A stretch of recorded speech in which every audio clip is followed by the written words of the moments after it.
Dr. Chris Zaino, dude, awesome to have you here, man. Why don't we get into you a little bit? I'm fascinated by you. If somebody were to ask, who you are, Yeah, bar, coffee shop, what do you do, who you are, what would you say the answer to that is?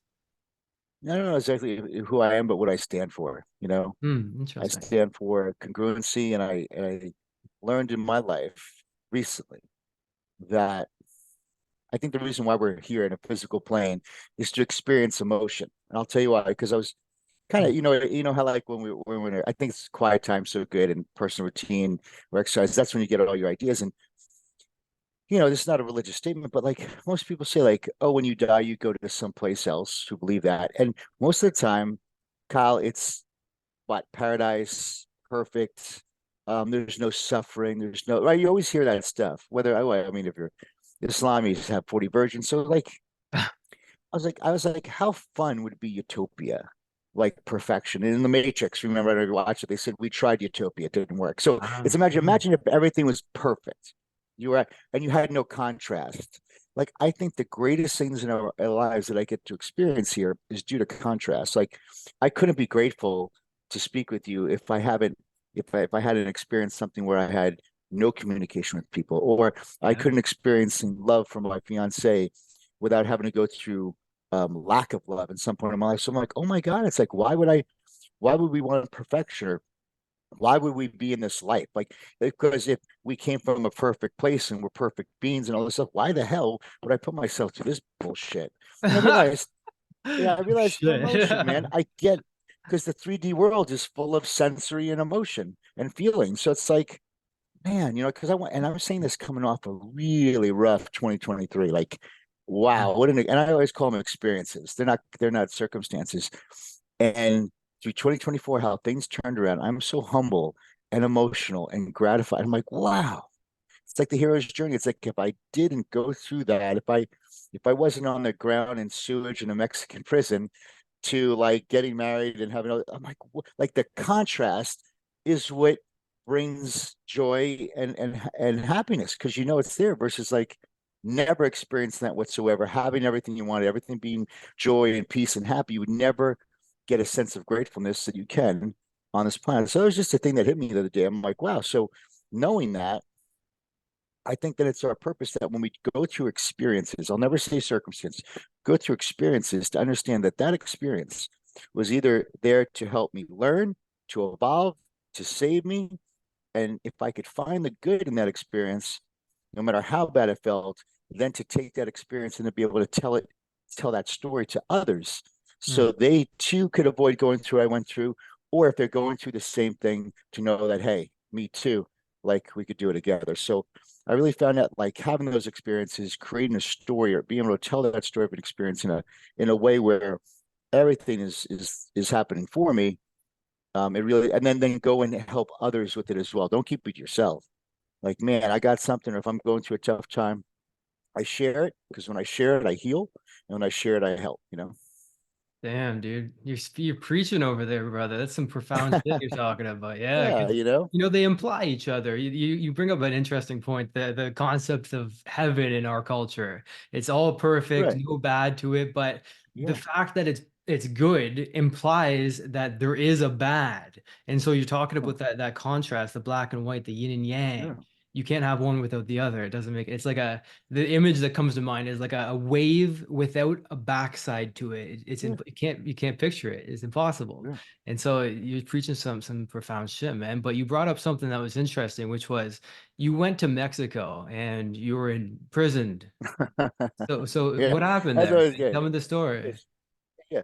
So we did in the offices here in the States, we did stem cells when it was in the States.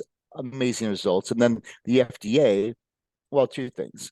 Everybody was doing them, so the advertising was these things cure, which you can't do. So the FDA put a stop on that. Plus, it was working so well and helping people avoid drug surgery and all these other things.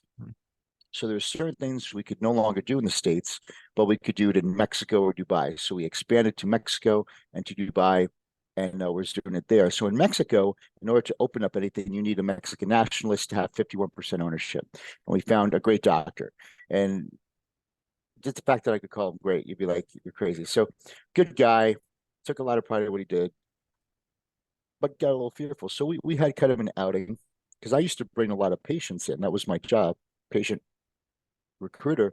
But it happened to be I met a lot of these patients. They instead of being these no, uh, you know, like give up patients, where there's no option patients. That's what we always love. Like we love the no option where people, the medical profession says, listen, we can't help you, go home to die. We love those people. But what started happening, the crave of the stem cells started being known by very high elites. So I was finding myself recruiting a lot of celebrities and athletes and like, you know, people who wanted to beat the fountain of youth. So instead of having these no option, tiering cases, we had some really wealthy, high end athletes, high maintenance, you name it, to get the stem cell injections, infusions, you name it, from sexual health, you name it, that they did it all. So in doing so, we entertained them and do that stuff. So he got a little nervous because, you know, at that level, these guys just don't, they want food, entertainment, women, multiple, like it became, they wanted to go out. So he got a little nervous. So being nervous, he wanted me out of it. And I'm like, okay, well, pay me. My share was like 175,000. He refused to pay me. And he's like, I could, we could just, because his brother was a lawyer, we could write a warrant for your arrest for like sexual harassment. I'm like, dude, shut up. It's like, if you ever talk to me, like, dude, shut your mouth. Like, you're an idiot. 6 months later, Monique and I were going for New Year's. Sure enough, get off that plane in Cancun, show my passport, gets flagged. And they said, you have a warrant for your arrest for a sexual abuse. I'm like, what? And like, crazy. And so Oh, the whole military came out. It was like a movie scene. I spent 21 days in the worst Mexican jail situation you could think of. I did a whole series on YouTube on it because remember, I told you, like, as you share, people are like, why do you share some deep, crazy stuff? I'm like, because if I put it in the light, it has no power over me. I'm not a victim. You kidding mm, me? I went through an mm, experience. I mean, I wish everybody could go through that experience. I don't know how I was sentenced to a year, 21 days of craziness. It's like the Wild Wild West, but I did a series on it to heal and to help and what were the lessons I learned through that and mm. where did it save me and the evolution to the point where I have to be able to look back and forgive the situation because once I forgive the situation and there's no more charge, then I can move on with the lesson. And so yeah, it was crazy and um, I learned a lot of lessons but I came back to my office was done, my associates were gone. I have a wellness chiropractic office here in Houston and hundreds of thousands. So in Mexico, money talks. So, but they extort a lot of money. So hundreds of Oh, thousands yeah. to get out of there.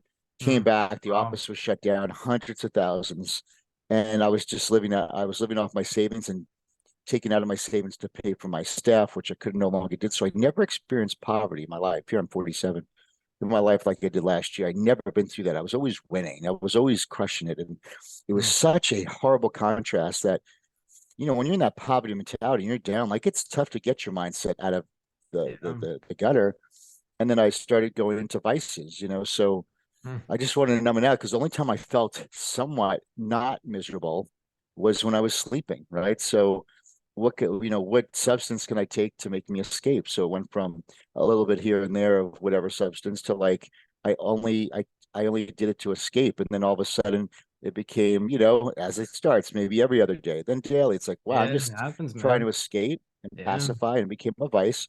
So what I was trying to retreat for pleasure became another source of pain. So I find myself, Yeah. what happened? Mm. The money's gone, this is gone, and the only thing I had, period, that kept me going was Monique.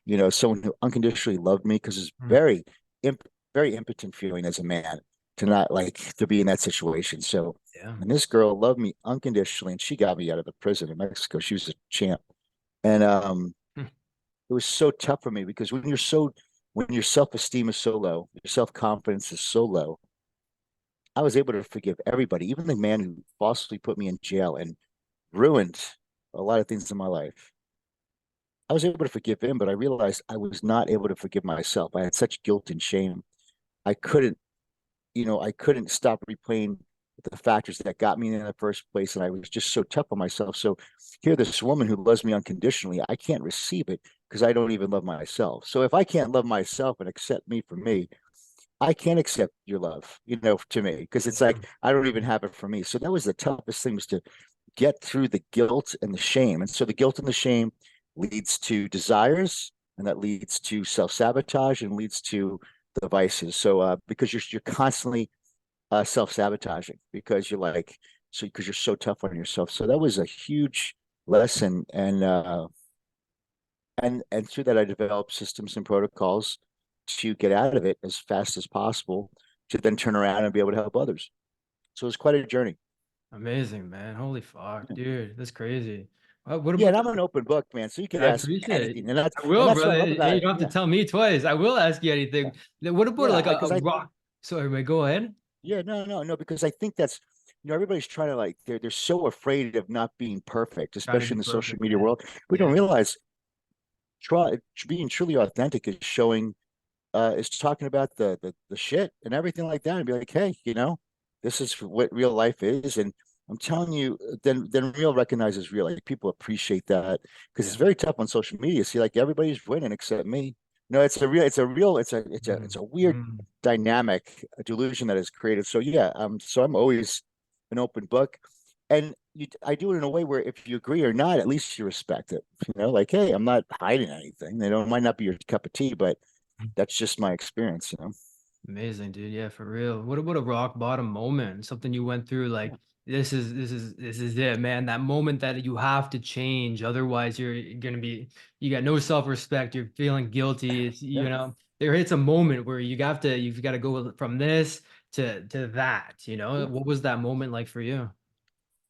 So here's how fast the contract was. Like, so the night before, like December 27th, we were eating at my friend's restaurant here, and he had a $1,500 like meat platter. It's like Joe Rogan went there and anything like that. So just think, you're having a $1,500 dinner, and in less than 24 hours, you're handcuffed in a sewage cage with no water, electricity. It's like, it's crazy. Like, it was like, I literally, Kyle, I was doing this with my eyes, because I was like, I'm gonna wake up. No, it, Wow. it, Yeah, it for real, didn't. man. Mm. So the rock bottom was this. It actually happened in 2024, because Mm. my my state of thinking, my external results were getting worse and worse. So my 3D, what I call the 3D reality, which is today, like, you look at your bank account and it has a number, right? So your 3D reality right now today is a result of all the thinking you've had for the past couple months.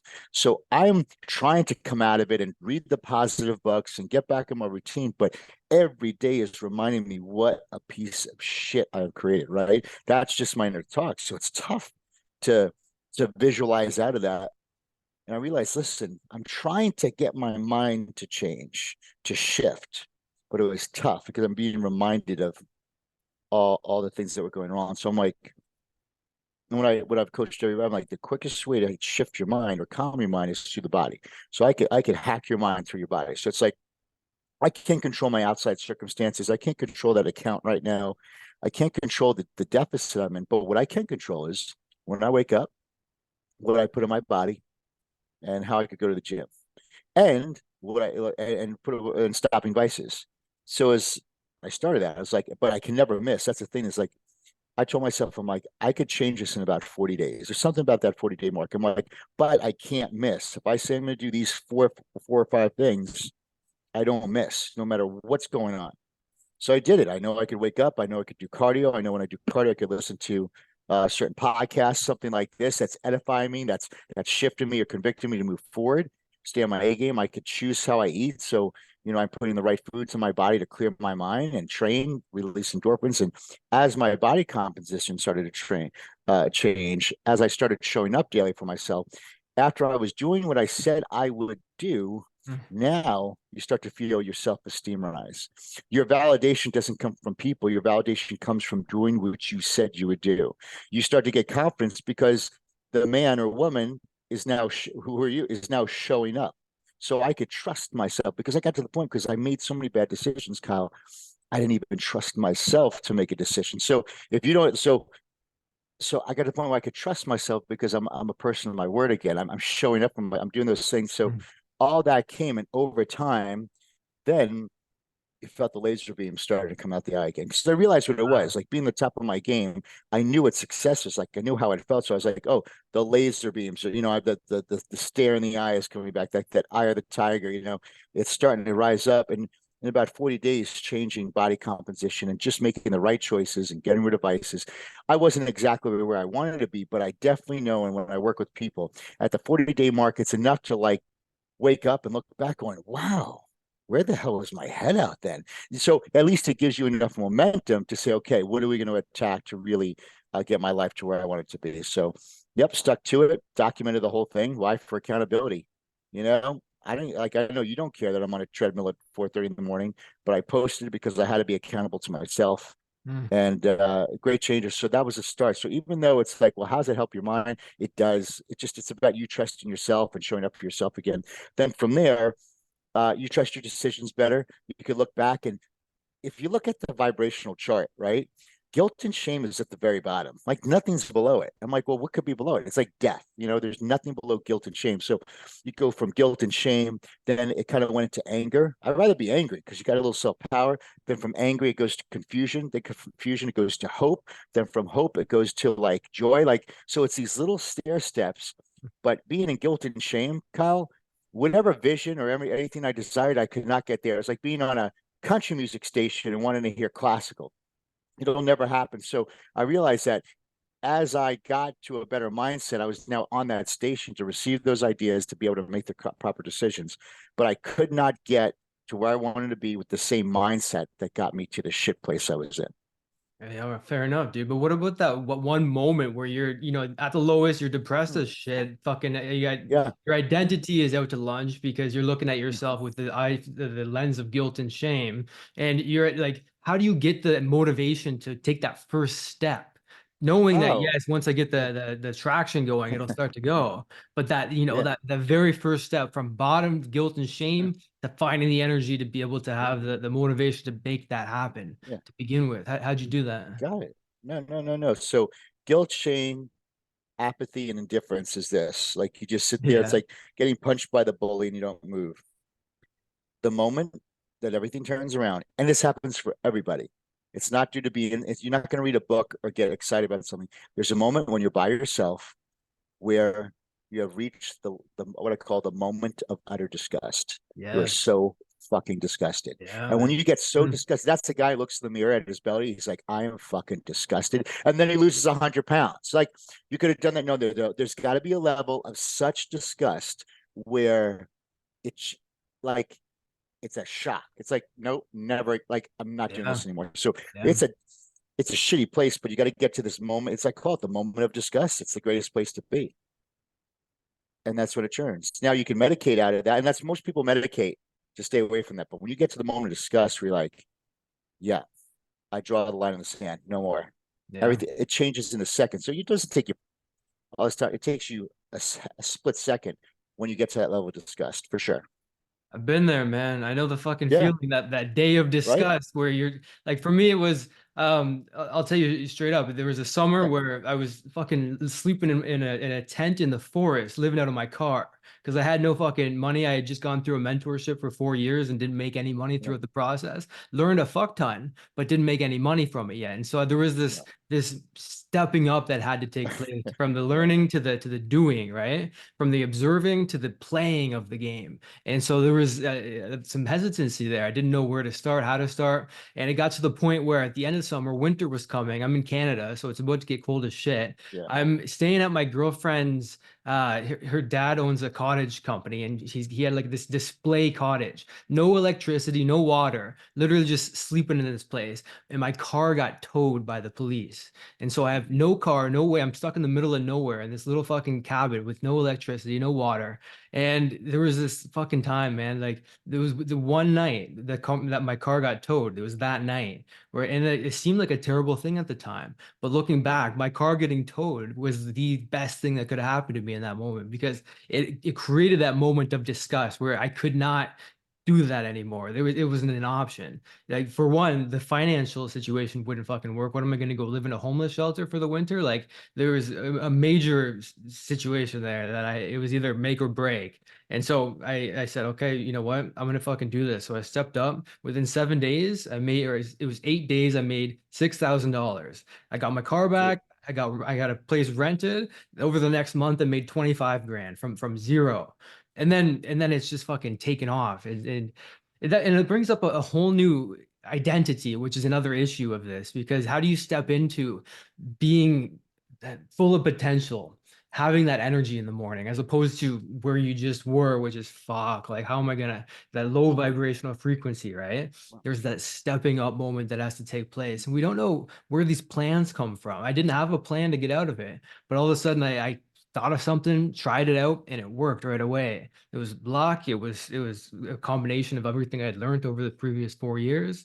And I don't know where it came from, man, but I couldn't have gotten to where I am now without that rock bottom moment. So there's something to it, dude. It's that yin and It yang. it shows you the resilience of the human spirit, Yeah. but I don't think it really comes out. Well, you know what? I think when you had a rock bottom moment, there's a lot of shit that like clutters our mind or actually interferes with that inner voice that has all the great ideas because we're just, it's so soft and peaceful, but we're just caught up in our shit when things are good. But when you Yeah. have nothing and you're stripped of nothing, the only thing you have left is that voice. And it's like, hey, try this idea. You never would have heard it otherwise. No way. No, If no. things were good, you never would have heard it. So it's just like, damn, why? Like, and it depends. A lot of us are more stubborn than others, but what type of a corner do you got to be painted into Yeah, to man. like Mm. get to that point? But I'm telling you, you're right. It's a level of disgust. I'm not going down no more. This is bullshit. And then you start getting pissed, and then Yeah, man. you're That's willing to until do the power whatever, comes right? out, the energy. Yeah. So you see, so anger, it's you don't want to stay there, No, but it's geez, it's a starting good point, jump man. start. Yeah, it's that jump And start, you man. That's know, the way to put it. Yeah. and when you look at it, like, yeah, man, those first 7 to 10 days, you want to hit the snooze button, you want to do all those things. But I just think when you're just so disgusted, like the body still wants to be in apathy and lazy and give up, but you're like, no, no absolutely not. Like this is bullshit. And like you're the crazy person that's talking to yourself like that. You're like, no, this is bullshit. I'm not laying here. No, I'm getting up. I got to do what I got to do because I have no other option. Yeah, And man. that's where you're at.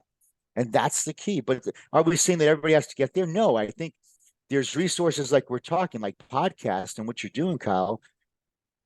And the thing is, if you could be open and you have the ability to future pace yourself with feeling, what I mean is, if you hear Mm. something on this podcast and you're able to envision it and future pace where you're going to the point of feeling it, you could almost play it out in your head without having to go through it. And if you could get to that point to discuss now without having to be Yeah. getting your car stolen or be in a Mexican prison, then Yeah. shit, do it. Like, I don't want anybody to think that, oh, I got to get to this rock bottom moment. No, that's because Kyle and I were fucking stubborn Yeah, and we damn were right, just, dude. Yeah. or, or we didn't have purpose. I realized, like, looking back, why did I get myself in that position? Why did I invest a bunch of millions of dollars in shit I didn't really realize? Why did I make these choices? And I realized I was trying to retreat. I was trying to make quick money so I could live on an island and not speak to anybody. I was done. I was sick of people. I'm like, wow, I was retreating. I wasn't trying to retire. I was trying to retreat because I wasn't happy because I didn't have a purpose. I didn't have something Mm. that, nothing beats waking up in the morning trying to be the best of the world at something with a purpose. So because I didn't have purpose, I wanted to retreat and hang out with a Kyle and just like talk about mindset stuff and just screw everybody else. And then a buddy of mine told me later on when we are reviewing it, because I want to definitely find out the lesson. He's like, you were trying to retreat and maybe you just are here to fight some more. I'm like, you're right. So, and that's where, like you said, you didn't have a plan, but the plan starts to come into play, and that plan has some purpose in it, and you start waking up with a little bit of some energy to do what you need to do. Yeah, it's almost like the why is revealed to you. We don't really know where Mm-hmm. that comes from. It's kind of like the things we're naturally interested in. We don't know why, where that comes from, that natural interest, where these Yeah. imagination visions come from in terms of where you could be. positive and negative, by the way. Like you said, instead of having to get there yourself, you can envision it and feel what it would be like to be at that worst place instead of having to actually be stubborn enough like us and fucking go there. So but what about what you're up to now, man? Because this is, we're in April 9th, 2024 Yeah. now. So, what are you up to at the moment? Right. So my office is doing terrific. We're crushing it because during that time you know, when you ask for help, I was kind of always reluctant to ask for help, Yeah, me too, prideful, man. right? Yeah, So I yeah. asked for help. Hey man, I need your help. And I'm not going to do it as a lone wolf anymore. So I hired another coach, like a doctor, a partner, to come in who was great at shit I wasn't good at, right? And he's doing amazing. So it's like, wow. So I had a very super, like, because I did it all. I had a Superman practice. It was all on me. So I couldn't sell the practice because when I left, the practice left, right? So I was the thing. So I realized, so brought someone in, but I never would have asked for help if I wasn't at that point, right? So Yeah, I yeah. got that going, and in doing so, so well, and then I started saying, well, what do I love? And I love helping men, my age, between 35 and 60. I love male optimization, hormones, peptides, life coaching, fitness, nutrition, and really it would take a man and just optimize him just because we know the optimization leads to that higher mindset we're talking about. So a theory I have is when you said where the plan comes from, I don't think we come up with the idea. I think the idea chooses us. And let me explain.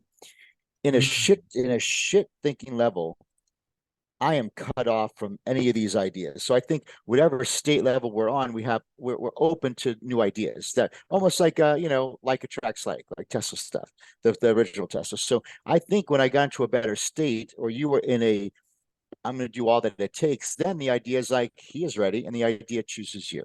mm.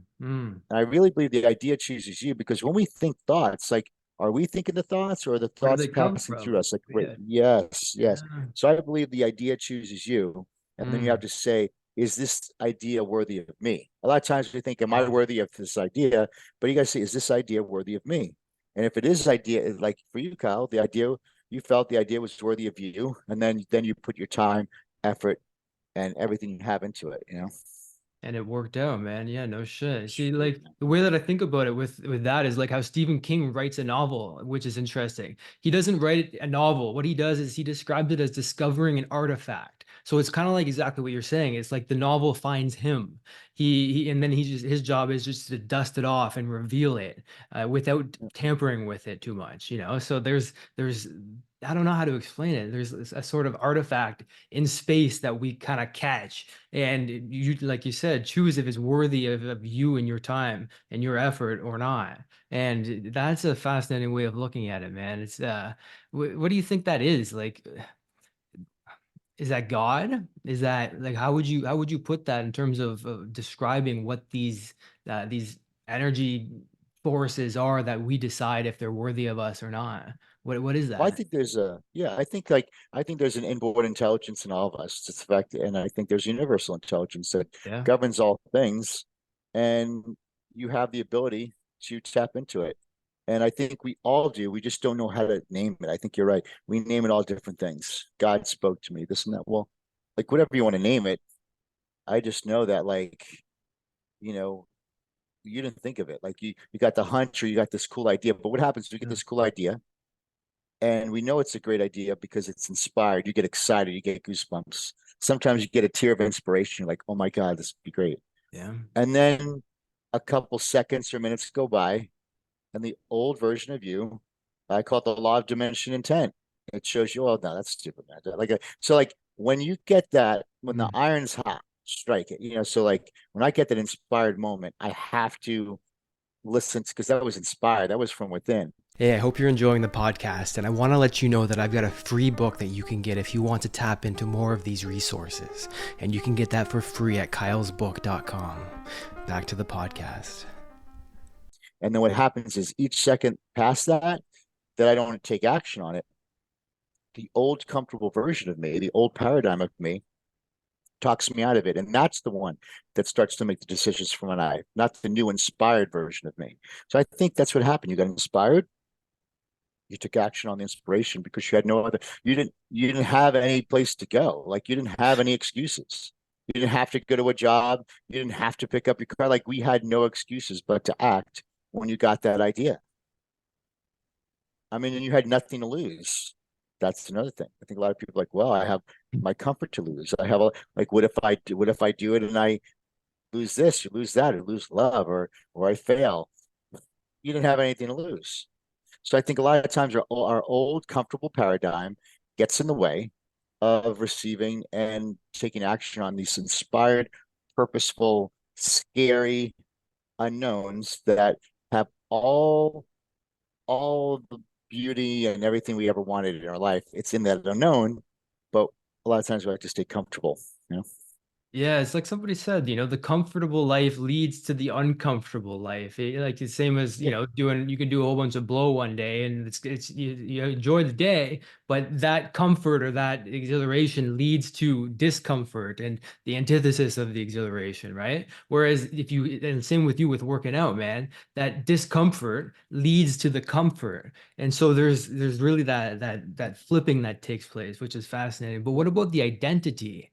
The identity of who you how you viewed yourself Yeah. in that Mexican prison at that, or even this year at the rock bottom moment where it's like, fuck, I got to get myself out of this.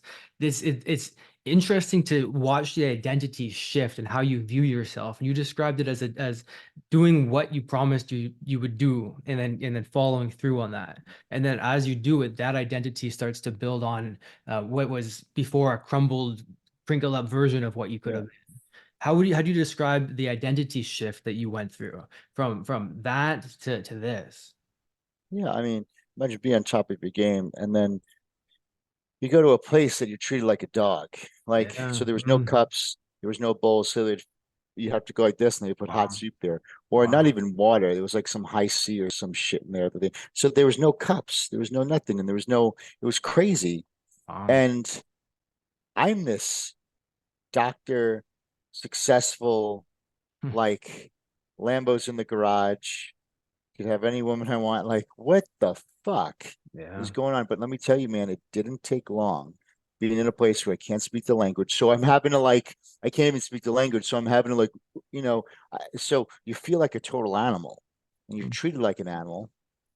And it doesn't take long for you to start being like acting like an animal. Like I remember when the food came, we all ran to the door.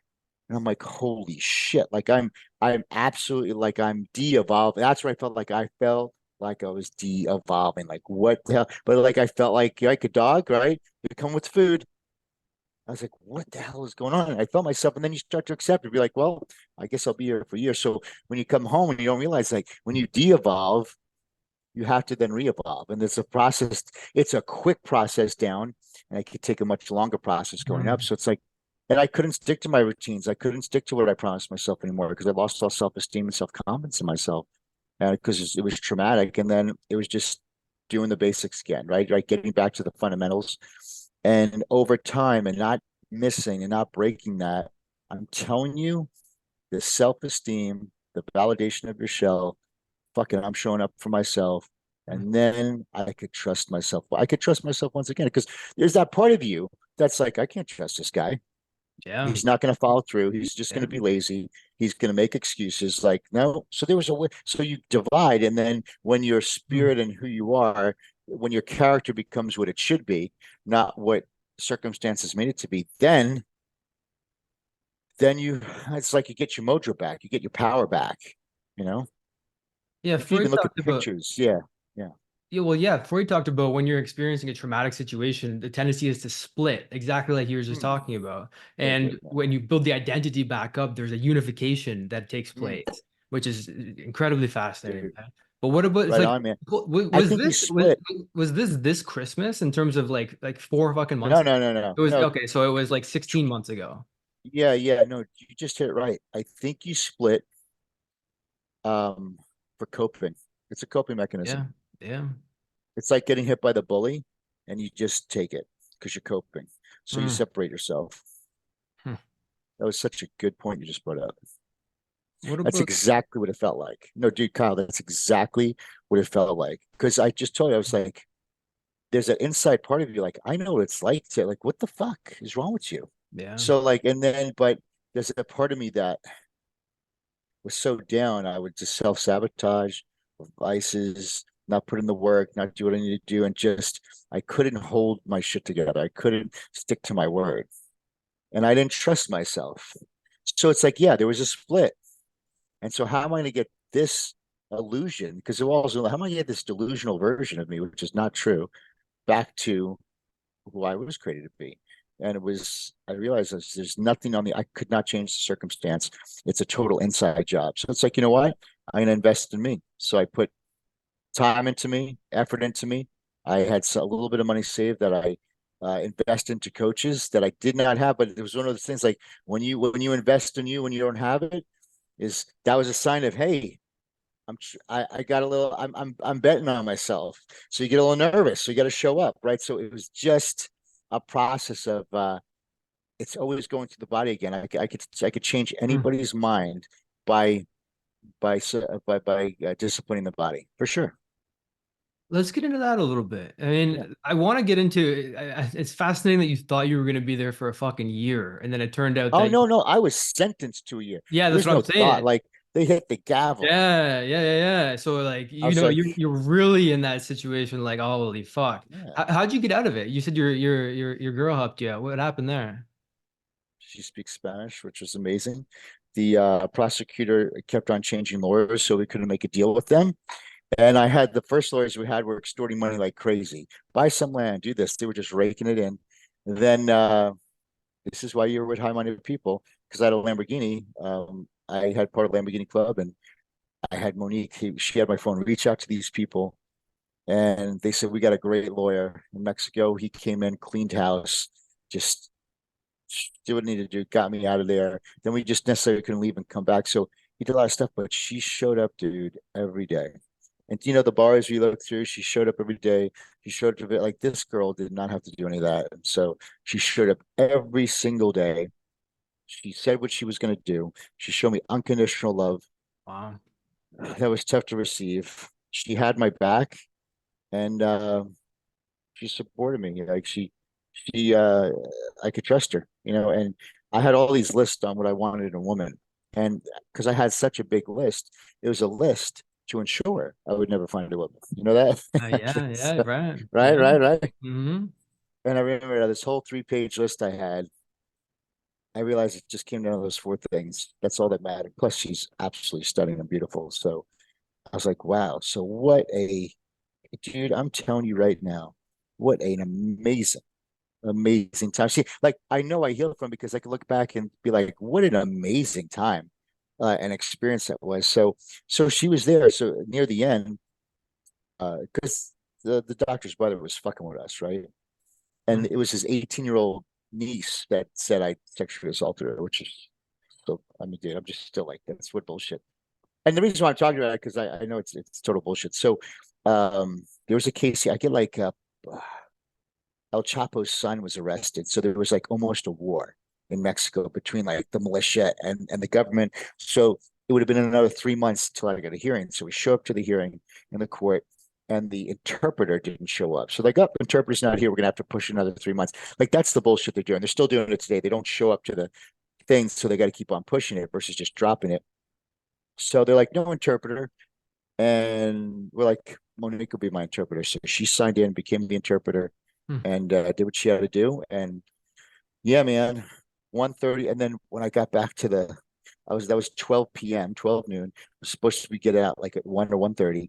Then someone in the jail murdered. He invited his girlfriend over to like the visitation, and she was pregnant with some other guy's baby. So he Oh, he he murdered her and the baby. wow. So they locked Whoa. down the whole jail. I saw it. Like this is the shit you're in. I saw it. Jesus So Christ. 1:30 in the morning that night, I walked out of that jail. And there was no like, you were just like, let's get the hell out of here. We went to the SLS, and I literally went from prison to 5-star hotel. And I just remember standing Yeah, there like, the contrast. Mm. dude, like, what the fuck just happened? And I just stared at the mirror. We got some wine, we Mm. got some tacos, and just, but even though I was out, I did not realize, like you said, the Freud thing, like the coping mechanism, because you're always you're always on alert. So you're never sleeping. You're always like this. Everybody's like Joe Pesci in there. I mean, like, and Goodfellas, they could crack, they get in your face. Like, so you're always on edge. So for 21 days, I probably didn't sleep correctly. Plus, I had all the bacteria and the bullshit, the fungus, just the mold, and you didn't realize that your adrenals were shot. So I just think you go into this coping mechanism, you split, like you said, because it's so traumatic, but it's sustained trauma. It's not like it happened. It's like we're talking sustained trauma. So you had to split. And I think it was the body protecting itself. See, Yeah. as see how we go through this, you start to appreciate life even more. It's like, wow, my body went through so this whole bullshit. I started this podcast out explaining this losing apathetic version of me. But see, now talking to you, watch this, we realized that that was a coping mechanism to help me get through what I had to get through. So it's not a piece of shit. It was actually a beautiful coping mechanism that was needed at that Mm. time, but we just don't need it anymore. So, I mean, you see how, like, when you start to tell your hero's journey and start to see that, well, every single part of it, even the shit part, was for your benefit, Yeah. it just makes the whole process better to then be able to share to others. And So, yeah, possibly I totally, yeah. and possibly the shittiest part is the best part. Like, and it doesn't It seem like always it in the is. moment. It's like I it's know. fucking almost impossible to think about it like that in the moment because you're so caught up in the emotions and that splitting is occurring.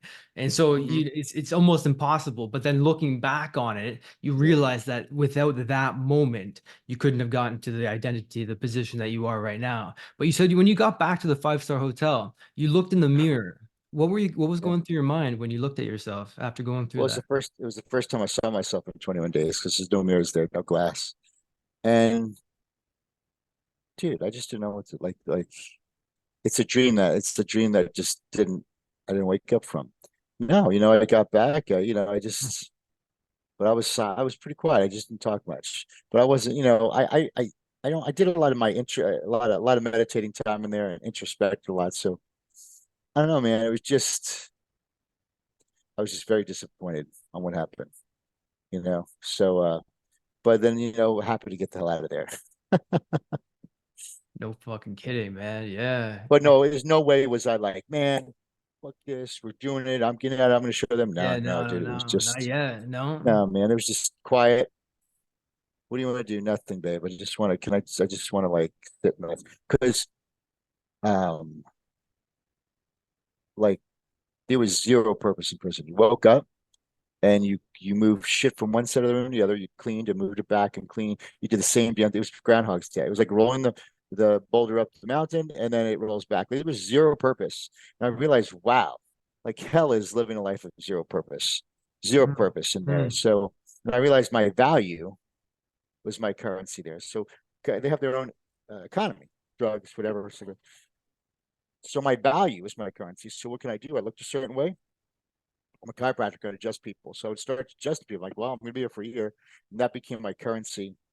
Huh. And, I remember I went and worked out. One guy hang out with me at the end of like 2 weeks. There was like 12 guys working out with me. So I realized like, like, what value do I bring here?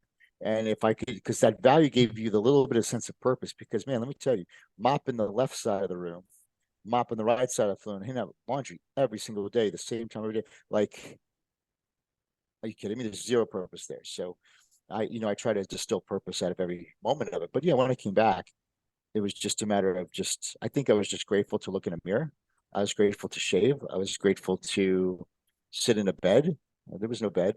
I was grateful to, the food was kind of good because I will tell you that those Mexicans know how to cook. They can make something taste good out of nothing. Um, but you know what I mean? It became back to the things that I took for granted. So I was just Mm. grateful and humbled. And I was the guy that there was nothing to say. No need to speak. And you I didn't got speak it. the language with these guys. After 2 weeks, you Oh said you got 12 buddies that you're working out with. You couldn't talk with them. no, I came, Yeah, yeah, you yeah. know, Yeah. like Mm. yeah, yeah. I was like the deaf and I was, yeah, I was I could have been deaf and mute, didn't matter. Which So throws yeah, yeah, dynamite on the pain, man. I mean, you can't even talk to the like. So you're going through something way worse than what they're going through, even. And so you can't imagine what yeah. You have the no one to talk solitude to. that you went There through. was one guy that talked some English, but at the same time, you got to be careful because you know you just got to be a step ahead. So you just be quiet. You said you You just don't meditated. say, You said you spent yeah. time introspecting, that introspective work that you did. What did you pick up from that? What did you take home as a result of that time? So if you ever read Neville Goddard stuff, right? So you close your eyes and you go to the visualize the wish fulfilled. Mm. So what's the wish fulfilled look like? So I'm on my couch at home. My arms around Monique. We're talking about things, smoking some hookah. We're watching a cool thing. And I just stayed there because when you close your eyes, I could go anywhere in the world. I could go anywhere in space. But again, so Neville always said, resist the 3D reality. But it's tough to open your eyes and you're in a concrete cell, right? And it smells like shit, right? So all your senses are saying you are in prison. So, but you could close your eyes, you go away. And then so where I would go away and see my boys or go away. So they say, Gringo, why sleeping so much? I'm like, I'm not sleeping. I'm with my girl. Like I would get the hell out of there in my head. And the wish fulfilled is, and I just kept on like leaning on the feeling of the wish fulfilled. And the wish fulfilled is a scene.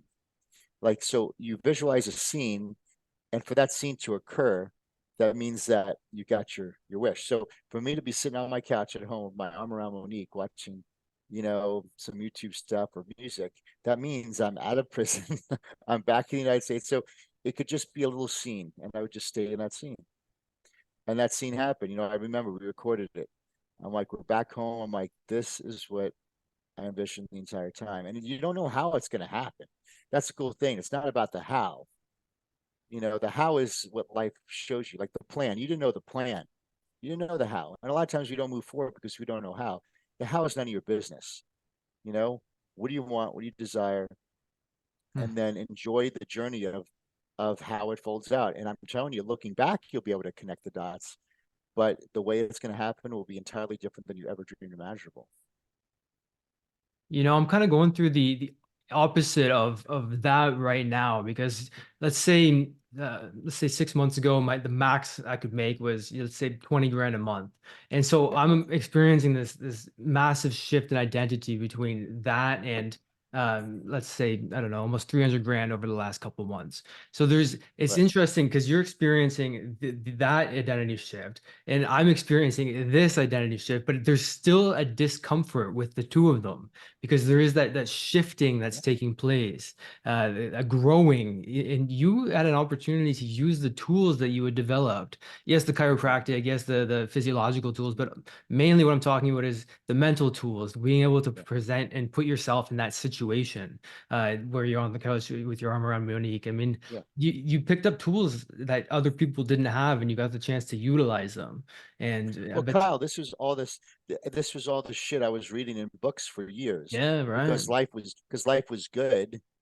And then now Ah, when you're in the situation, like, okay, like, and I think that's when you have your morning routines and when you have your rituals and routines and you read your books, and you listen to like you're doing that to prepare for situations you don't necessarily want to be in. So now when that happened, it's like, wow, for the past 6 years of reading that stuff, like this is the time yeah. that whole time was preparation for this. So let's do it. And let me tell you, Mm. when things are good, it's easy to say, yeah, you just envision the wish fulfilled. But when it sucks, see, that's why like when it's really sucks, you have to have it deep in you to actually like do it. You know what I mean? Because like it's dude, it's way tough when you're in the shit. Basically, it's easy when things are good to do these things, but not when it was tough because it was like it sucked, man. But like I said, what you're talking about, you just tell yourself, vision, be like, I'm so happy and grateful now. I'm making $400,000 a month and increasing quantities through multiple sources on a continuous basis through expected and unexpected areas, positions and opportunities, and all that in there. So, like, listen, because people are like, how am I go from 300 a month to 600 a month? Even you'd be like, and you think, well, I got to double my output. No, you just don't know what position you're going to have or opportunity you're going to be able to Yeah, collaborate with. There's yeah. some unknown factors. So I don't say I need this many patients to do that. No, no, it's like for me, it's like 100,000 a week and increasing qualities from multiple sources on a continuous basis from expected and unexpected areas to positions or opportunities. Like I'm not worried about how, but man, and then so I think like this guy, like making 100 grand a week. How's it feel? Oh fuck! It's like you feel your breath go. Oh, that's Yeah. awesome. And Yeah. you got ease there. You could do things with speed. And you could have more impact. You could have greater opportunity. And like so, money is just like what's that mean? It's not more money. It's like I could have more activities and more experiences. And like I stacked what money meant to me. And money Mm. was experience and speed and opportunity and charity and efficiency and access. I could get access to anybody.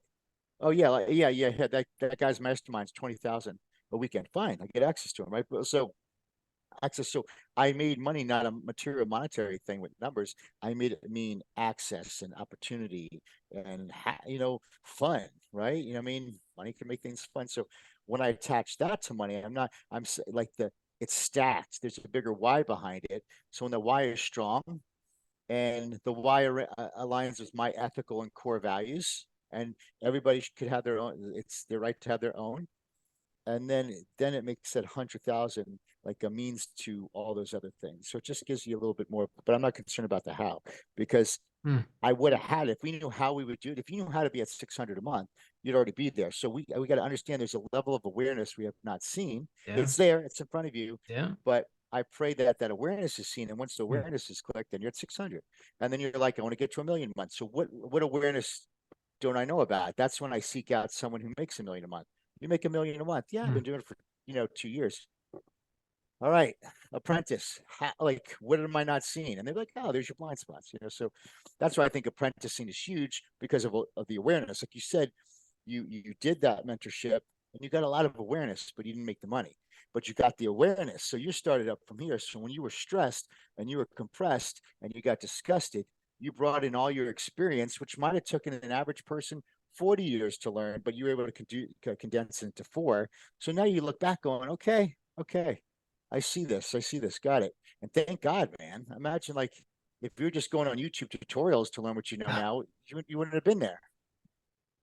I had it condensed. I had it there, man. It just had to be tapped into, and I had to find Yeah. that strength and that will to make that first step. Which is why I asked you, how do you make that first step out of fucking nothing to doing something, you know? And And what was it? for What me, was the man, step?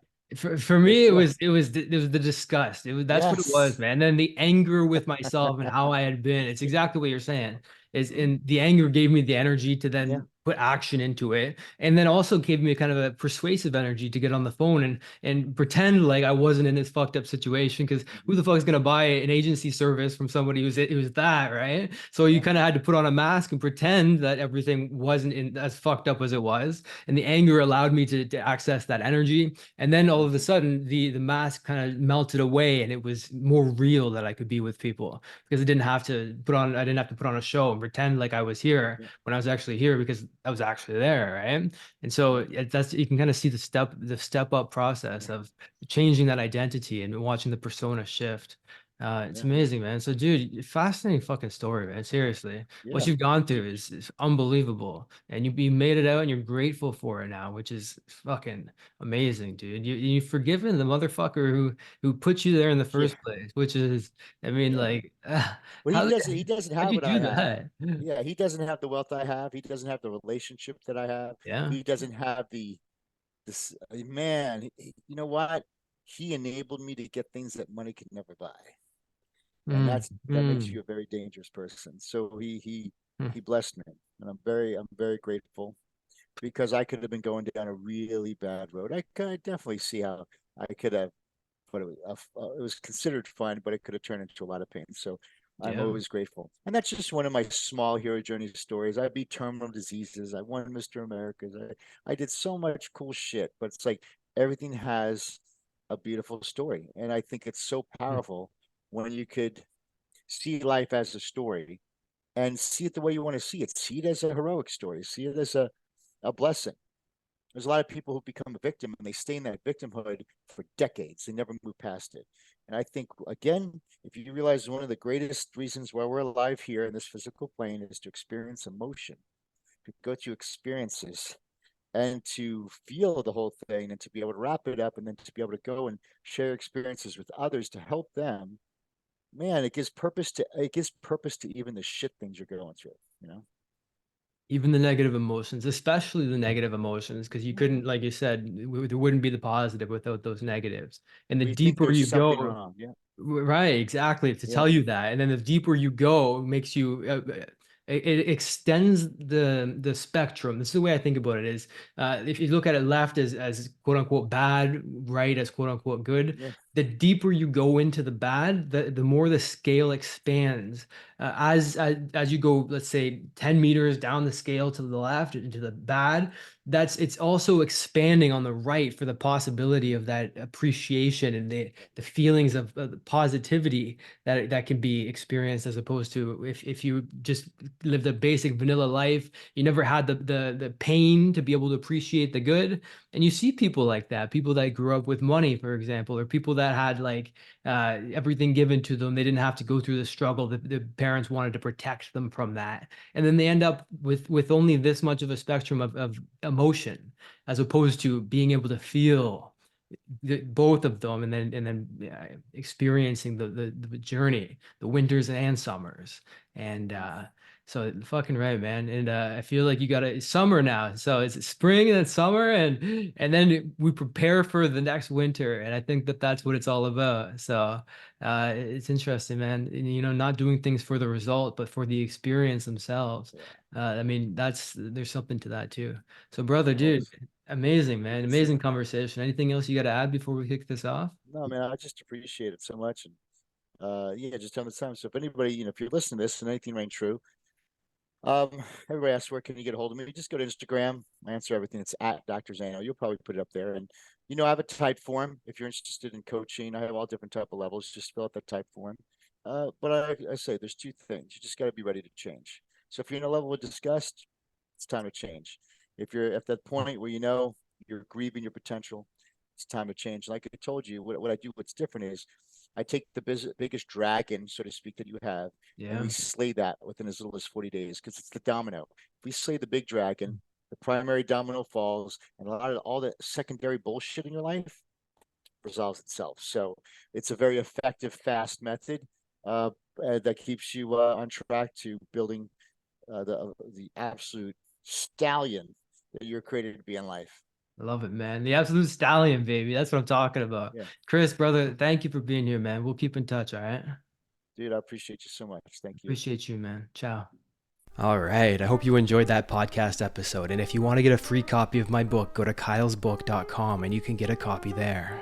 I'll talk with you soon.